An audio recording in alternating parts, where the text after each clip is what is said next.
അവകാശങ്ങളെക്കുറിച്ച് വാചാലരാകുന്നവരാണ് നമ്മൾ. പലതരം അവകാശങ്ങൾ നമുക്കറിയാം.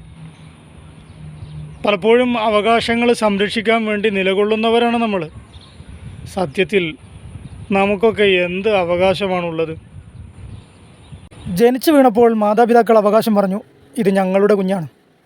കലാലയത്തിലേക്ക് കാലെടുത്ത് വെച്ചത് മുതൽ അധ്യാപകരുടേതായി, കലാലയ അധികൃതരുടേതായി, മത്സരങ്ങളിലും മറ്റു പ്രവർത്തനങ്ങളിലും നേട്ടം കൊയ്തപ്പോൾ കലാലയത്തിൻ്റേതുമായി, പാർട്ടി പ്രവർത്തനങ്ങളിൽ സജീവമായതു മുതൽ പാർട്ടിയുടേതായി മാറി, പൊതു സേവന രംഗത്ത് സജീവമായപ്പോൾ നാട്ടുകാരുടേതായി.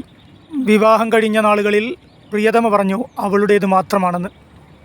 കരുണാമയനൊന്നുമല്ലെങ്കിലും കുഞ്ഞുങ്ങളും വിളിച്ചു തുടങ്ങി ഞങ്ങളുടെ പിതാവേ എന്ന്. പലരിൽ നിന്നും കേട്ടു പഠിച്ചതിനാലാവണം പലതിനും നമ്മളും അവകാശം പറഞ്ഞു തുടങ്ങി. നമുക്ക് ആളും അവകാശികളുമുണ്ട് എന്ന് തോന്നി തുടങ്ങി. ജീവിത വ്യവഹാരങ്ങൾക്കിടയിൽ നമ്മുടേതെന്ന് നമ്മൾ ധരിച്ച പലതും നമുക്ക് നഷ്ടപ്പെടാൻ തുടങ്ങി.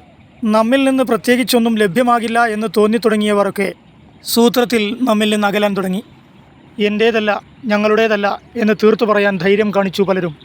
അവനവൻ്റെ സുരക്ഷിതത്വത്തിനു വേണ്ടി എല്ലാവരും സ്വാർത്ഥരാകുന്നു. ഒടുവിൽ നാം യാത്ര തിരിക്കേണ്ടി വന്നു. സമ്പത്ത് മുഴുവനും അനന്തരക്കാർക്കും ശരീരം മുഴുവനും പുഴുക്കൾക്കും വിട്ടു നൽകി.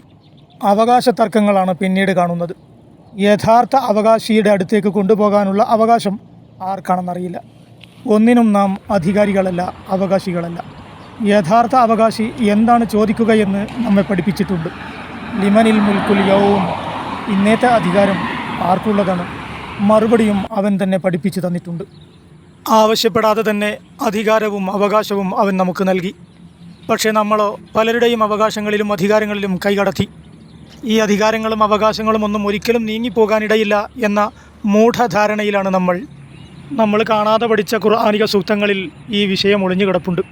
യഹ്സബു അന്നമാലഹു അഖ്ലദ, സമ്പത്ത് ഒരുമിച്ച് കൂട്ടിയും എണ്ണിത്തിട്ടപ്പെടുത്തിയും സമയം ചെലവഴിക്കുന്നവർ ശാശ്വതമായൊരവകാശം ആ ധനത്തിനു മേൽ തനിക്കുണ്ടെന്ന മിഥ്യാധാരണയിലാണവൻ. കല്ലാ ലയുംബദന്ന ഫിൽ ഹുതമ, അവനെ നാം നരകത്തിലേക്ക് വലിച്ചെറിയും. മുറ്റത്തും പറമ്പിലുമൊക്കെയുള്ള ചപ്പുചവറുകൾ കൂട്ടിയിട്ട് കത്തിക്കുമ്പോൾ കണ്ണിൽപ്പെടുന്ന പാഴ്വസ്തുക്കളൊക്കെ നമ്മൾ അതിലേക്ക് വലിച്ചെറിയാറില്ലേ? ജീവിതം സാർത്ഥമാക്കാനും നരകത്തിലേക്ക് വലിച്ചെറിയപ്പെടാതിരിക്കാനും നമുക്ക് ഭാഗ്യമുണ്ടാവട്ടെ. അവകാശപ്പെടാനൊരു യോഗ്യതയുമില്ലെങ്കിലും സ്വർഗത്തിൻ്റെ അവകാശം ചോദിച്ചുകൊണ്ടേയിരിക്കാം. പ്രാർത്ഥനകളിൽ ഉണ്ടാവണമെന്ന വസിയത്തോടെ മലേഷ്യയിൽ നിന്നും ഫൈസൽ വടപുറം.